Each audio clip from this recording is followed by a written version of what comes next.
So about 2 weeks ago, I finally achieved one of my goals at work that I've been working on for quite some time. Actually, it's about a year in the making, and that is to work a 440. And it's something I've always wanted to do. It was a goal of mine from the very beginning, and I've been with the company for coming up on 2 years now. So this is something I have been working on since the interview phase. I had been working full time, obviously, and every quarterly review would come up. I'd always ask, "Hey, can I do a 4 day, 40 hour work week?" And they would always say, "Yeah, yeah, yeah, we'll get to it. We'll work on it. We have to move some things around." And I've been pretty patient, and went all the way through. Alex, it went through kindergarten. And I would only see him on my days off, but then again, I would take him to school, and then I wouldn't see him until he got out of school. And then on the weekends when he was off, I was working. I also didn't really see my wife much because we worked opposite schedules. So when I was off, she was working, and it just wasn't working. Like I'm a big family man. If you guys, follow the podcast, you obviously know. And so I finally had to do some drastic things. I went into my availability and I said, "You know what? I've asked for this. You said you were gonna do things, and all of a sudden, nothing." So I just went into my availability and I just said, I can't work Mondays anymore. Like, that's it. I can't work Mondays. So don't schedule me. And oh, lo and behold, I now have a 4 day work week, and I thought maybe they were going to punish me by doing that.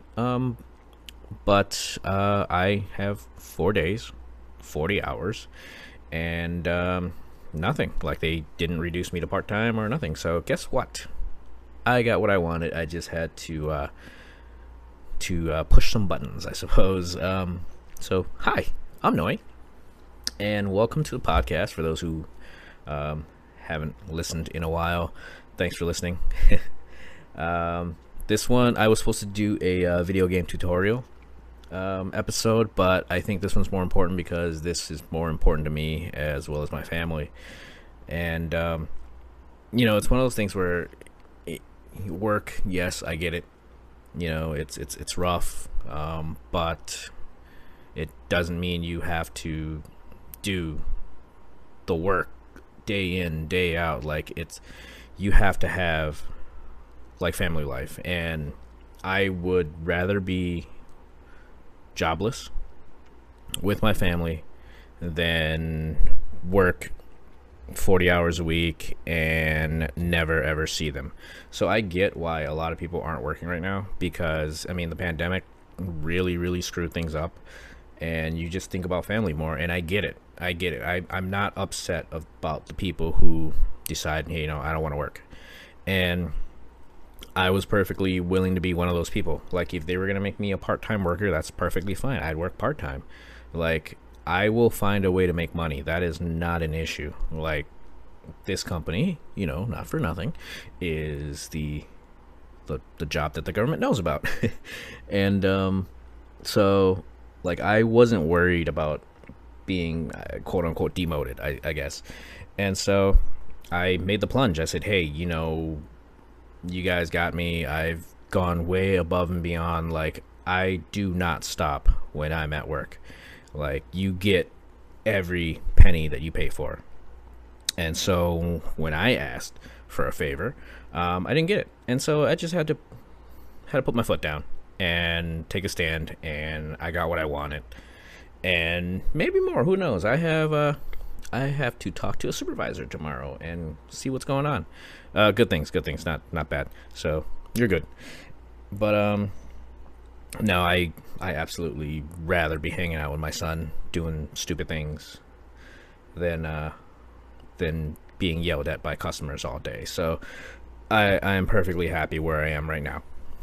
And just thinking about like the things we did on my days off. Like, he's off for the summer now, which is fantastic. Alex is off for the summer, going back to school in I think 4 weeks. Man, that just creeps up on you, huh? I had this theory where when we were kids, if you're my age, I'm 42. Like, we got out mid-June, yeah, around June 24th ish, and then we didn't have to go back to school until maybe second week of September. And now, like, as soon as the kids get out of school, it's back to school sale commercials already. It's like, boom, back to school sale at Staples or what have you. If you're listening to this and Staples isn't around anymore, then I'm sorry. Staples used to be an office supply store, but now, like, they're going back to school mid-August. Like, I think August 24th is when Alex is going back, and I kind of get it in a way now that I'm a parent. Whereas now it gives mommy and daddy time to go enjoy the beach, while the kids are in school and not screaming. So I completely get it, and I thank the school board for that. But no, we went on like tiny little adventures, like we didn't really go much. Obviously my wife was working, so I had him, and we drove around, little half-hour places, and we discovered a submarine. And it was one of his favorite things to do this whole summer. He told me that we discovered discovered a submarine in Portsmouth, New Hampshire, and we took a tour. It wasn't even a long tour. It was like maybe 20 minutes at best. You can shoot right through it. It's pretty tiny. But just following him as he was exploring the little crevices of the submarine and sitting down and pretending he was a pilot, like things like that, I can't get that at work. Like, I see other kids getting their little toys or trinkets or what have you, and they're having a good time, but I want to see my kid have a good time, and that's why I did what I did. I'm perfectly happy again with my decision. And like, was it 2 days ago, I sat on a bench with Alex eating ice. I had an ice cream cone and he was eating ice cream, and we didn't say a single word to each other until our ice cream was done. And that was probably the best thing we did all day, to me. So little things like that just means so much more to me than getting a paycheck. I mean, I get that I have to pay for those things, but again, I will find a way to make money. That's not a problem. I'm never going to find a way to connect with my son like that organically, while I'm at work. So when I'm at work, I think about him. When I'm at home, I think about him, because I love my son. So doing things like that, and just thinking about like some of the things I've read when I was a kid, like one night you and your friends go into the house and you didn't realize it then, but that was the last time you guys ever played together. Stupid little memes like that, but it hits me really, really hard. And someone else had responded with, one day you're going to put your son down and he's going to walk away from you, and he's never going to want you to pick him up again. And at that time, neither of you knew it, but that was the last time you were ever going to pick him up. And man, that stupid little comment crushed me. That was what really got the ball rolling. Like, I will carry my currently 4-foot son up and down the stairs as long as he'll let me do it. As long as he reaches out for Papa, I will carry him. And that got me thinking, like, all those moments that you spend with your friends, that you spend with your family, like, they were more special to you than anything. Like, if you think back, for instance, AEW's Fight Forever just came out, if you're a gamer, and it's a throwback to the Nintendo 64 days where we played No Mercy. And it was the four of us, pizza, stuffed crust pizza, because Pizza Hut stuffed crust pizza back then was awesome. And just a bottle of Coke, because we're a Coke family, except for Mountain Dew. And we were just playing all night long, and we made up our own storylines. We made up our own championships. We had like these great epic fights. And we stayed up all night. We stayed up all night.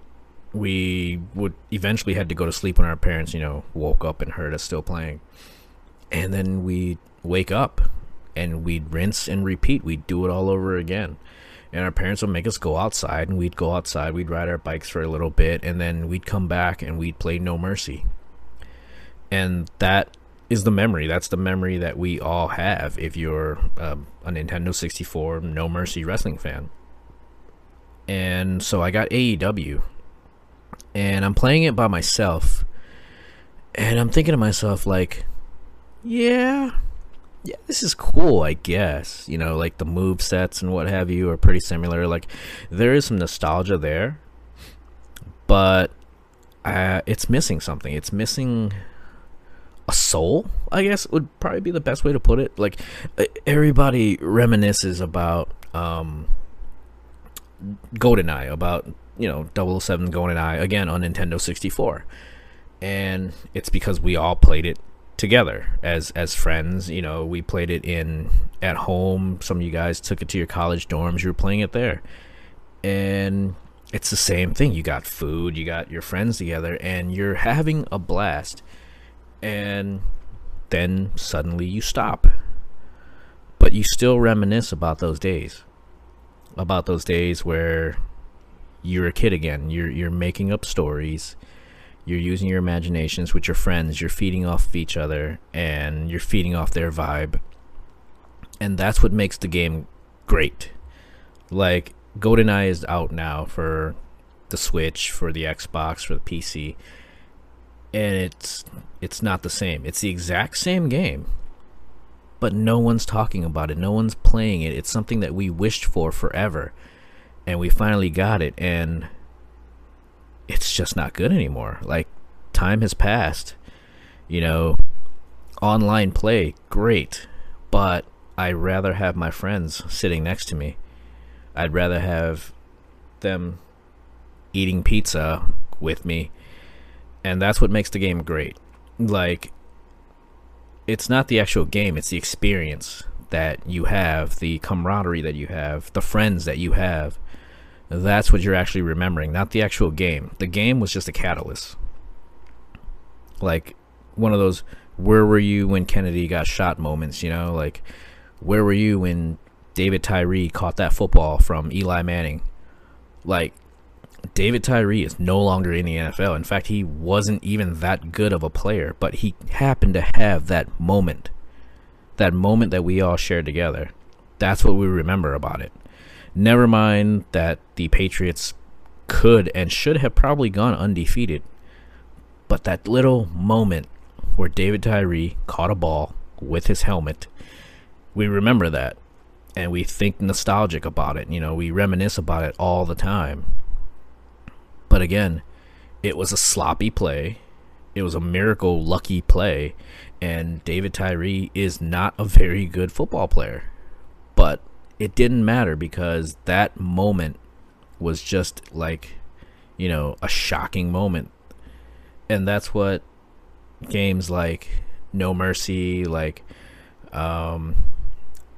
GoldenEye, like the Ninja Turtle arcade game, like, yes, it's fun. It's absolutely fun. Shredder's Revenge is fantastic, but it's not three of your buddies standing next to you at a pizza shop or at a convenience store pumping in quarters, or even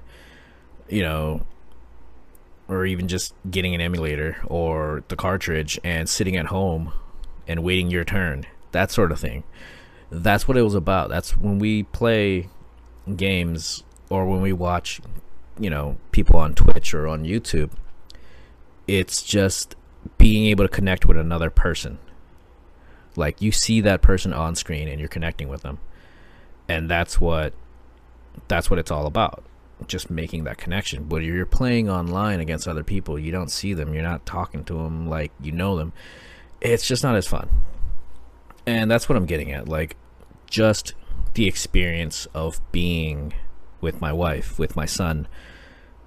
Those moments mean more to me than money. Money will never be able to buy that.